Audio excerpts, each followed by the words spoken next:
ओम पितृदेवताय नमः।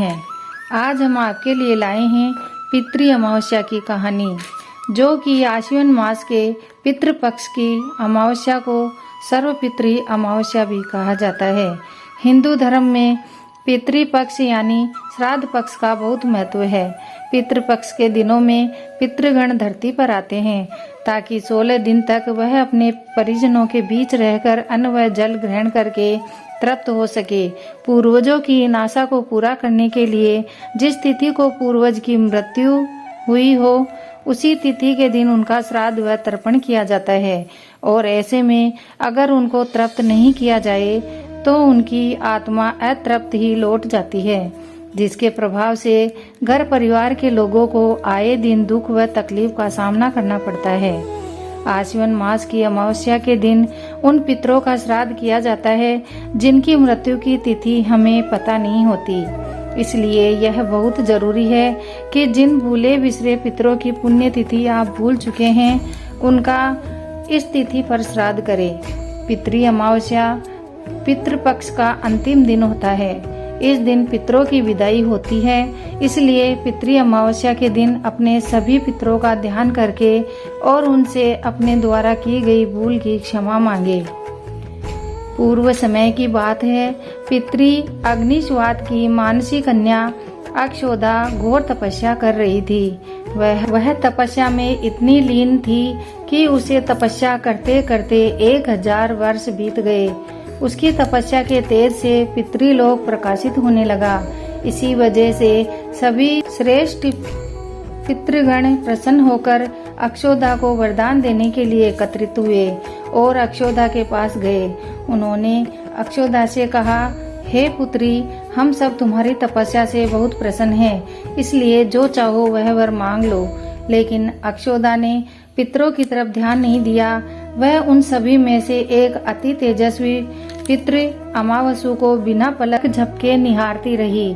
पितरों के बार बार कहने पर वह बोली, हे पितृगण, क्या आप सब मुझे सचमुच वरदान देना चाहते हैं? उसकी बात सुनकर तेजस्वी पुत्र अमावस्या ने कहा, हे अक्षोदा, वरदान पे तुम्हारा हक है, इसलिए निसंकोच कहो।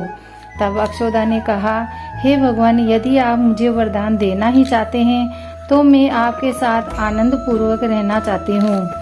अक्षोदा के ऐसे वचन सुनकर सभी पितृगण क्रोधित हो गए और उन्होंने अक्षोदा को श्राप दिया कि वह पितृलोक से पतित होकर पृथ्वी पर चली जाएगी। पितरों के इस तरह श्राप दिए जाने पर अक्षोदा उनके पैरों में गिरकर रोने लगी। इस पर पितरों को दया आ गई। उन्होंने कहा, अक्षोदा, तुम पतित योनि में श्राप मिलने के कारण मत्स्य कन्या के रूप में जन्म लोगी और ब्रह्मा जी के वंशज महर्षि पराशर तुम्हें पति के रूप में प्राप्त होंगे। तुम्हारे गर्भ से महर्षि वेद व्यास जन्म लेंगे।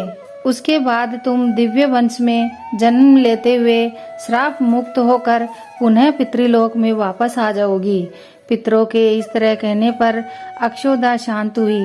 अपने तेज और सौंदर्य से अप्सराओं को भी लज्जित करने वाली अक्षोदा के प्रणय निवेदन को अस्वीकार किए जाने पर सभी पितरों ने अमावस्या की प्रशंसा की और वरदान दिया कि हे अमावस्या, आपने अपने मन को भटकने नहीं दिया, इसलिए आज से यह पुण्यतिथि आपके नाम अमावस्या से जानी जाएगी।